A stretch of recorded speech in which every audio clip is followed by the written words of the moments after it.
actually, it's interesting that you don't like to define yourself by what you do anymore. When did that first start occurring? When did that change begin? So a couple of years ago, I quit my job and I didn't have another job. And so I was in this kind of liminal space for about a year. And in that time, that was the question that I dreaded the most, was what do you do?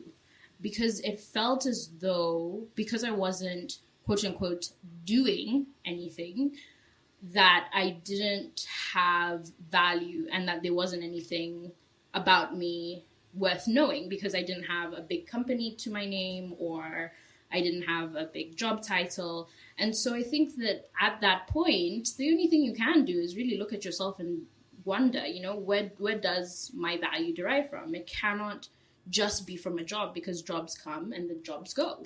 I wasn't unemployed forever. But that idea of who I am and what I do being separate and needing to be separate so I could continue to derive a sense of value and self-worth from something bigger than just what I was doing for money was really, really important. Okay, do you feel now, because you're no longer defining yourself with what you're doing, are you feeling, I don't want to say fulfilled, because it doesn't mean that you were not fulfilled before. However, because our generation, you know, the baby boomers, those of us who were born in the 60s, and actually a large part of 70s, you know, we always defined ourselves, you know, you defined yourself by what you did. Yeah. And it still continues. You go to places and people will ask you, the first question people always ask is, so what do you do? Yeah. You know, so do you feel maybe that will start changing now that millennials are beginning to say, no, I actually don't want to be defined by what I do. I'm more than what I do. Yeah, I think that I can't speak for all millennials. I can only speak for myself. And I think that part of what that journey has been is thinking about what is the meaning of life? Like, what are we here to do?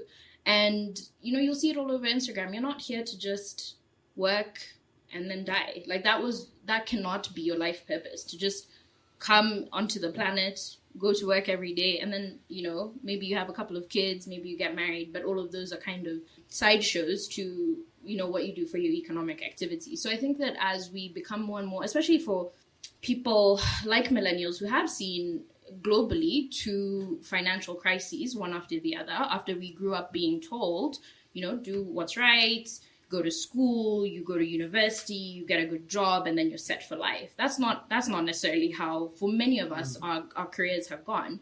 And so I think there is a disillusionment with the idea of work being everything.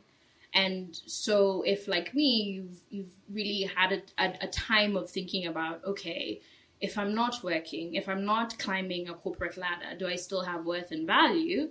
Then yes, I think you have to find other things to define you. And so I don't like to ask people like what you do. I like to ask people like what keeps you busy, or what are you excited about, or, you know, just other things, because then you also see like a lot more inclusion of, you know, people who've maybe chosen to stay home with their kids, both men and women. Those people have values. They're doing work. But when we only say, what do you do?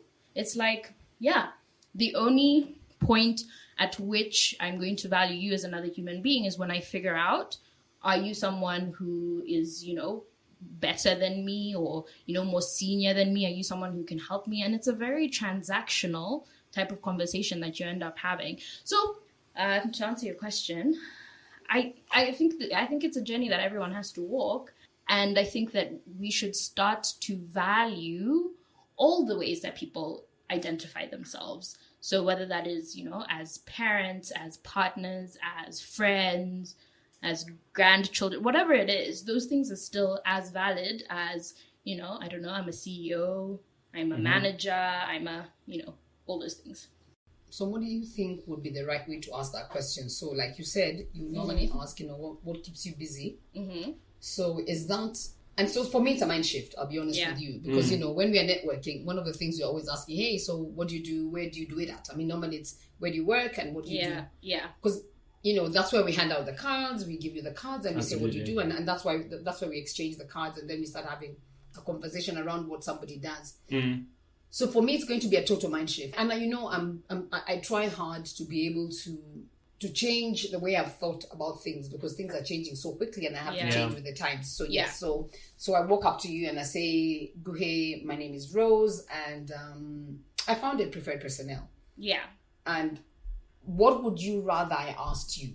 I think it's just a question. Okay, so Mom, you know that I hate networking. I've always been not great at it because it just entails so much small talk, so many things that I don't care about, I'm not interested in, because I don't think that that's ultimately what people are about.